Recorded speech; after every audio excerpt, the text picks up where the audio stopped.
येथील मालाड इथं मालवणी परिसरामध्ये रामनवमी निमित्त भव्य शोभायात्रा काढण्यात आली आहे। बजरंग चौक ते मार्वे रोड पर्यंत या शोभायात्रेचं आयोजन करण्यात आलं। या शोभायात्रेमध्ये हिंदू बांधवांचा मोठ्या प्रमाणात सहभाग पाहायला मिळतोय। तसंच शोभायात्रेसाठी पोलिसांचा मोठा बंदोबस्तही तैनात करण्यात आलाय। याचाच आढावा घेतलाय आमचे प्रतिनिधी रिद्धेश हातिम यांनी। मुंबईतील मालाड येथील मालवणी परिसरामध्ये भव्य दिव्य अशी शोभायात्रेला सुरुवात झालेली आहे। आपण आपल्या मागे पाहू शकतो रामनवमी निमित्त ही भव्य दिव्य शोभायात्रेला एकंदरीत सुरू झालेली आहे। हजारोच्या संख्येने जे हिंदू बांधव आहेत ते या संपूर्ण रॅलीमध्ये आहे, शोभायात्रेमध्ये आहे।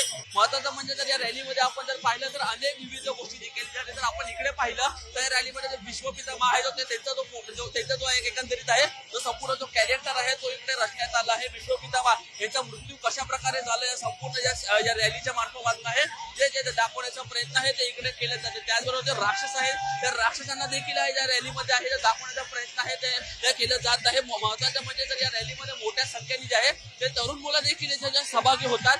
महाराणा प्रताप हे भारताचे खूप मोठे जे राजा होते, खूप मोठे जे आहे ते लढाऊ हे होते आणि त्यामुळे त्यांचा जो आहे तो इकडे देखावा आहे तो देखील दाखवण्याचा प्रयत्न केला जात आहे। पुढे जर आपण या रॅलीमध्ये आलो तर रॅलीमध्ये आपण पाहू शकतो की हनुमानाचा देखील जो देखावा आहे तो इकडे दाखवण्यात आला आहे। आम्ही पाहू शकतो एकंदरीत या संपूर्ण रॅलीमध्ये भव्य दिव्य असं जो भगवं वातावरण आहे तो संपूर्ण रॅलीमध्ये जो आहे तो तयार झाला आहे आणि या रॅलीमध्ये हजारोच्या संख्येने जे नागरिक आहे ते एकंदरीत सहभागी झाले। महत्त्वाच्या म्हणजे आता या रॅलीला सुरुवात झाली आहे आणि जवळपास आपण पाहू शकतो अजून 4 ते 5 तास ही रॅली आहे संपूर्ण मालवणी परिसरातून जी निघणार आहे। कॅमेरा पर्सन मनोज सहा, मी रिद्धेश हातिम, पुढारी न्यूज, मुंबई।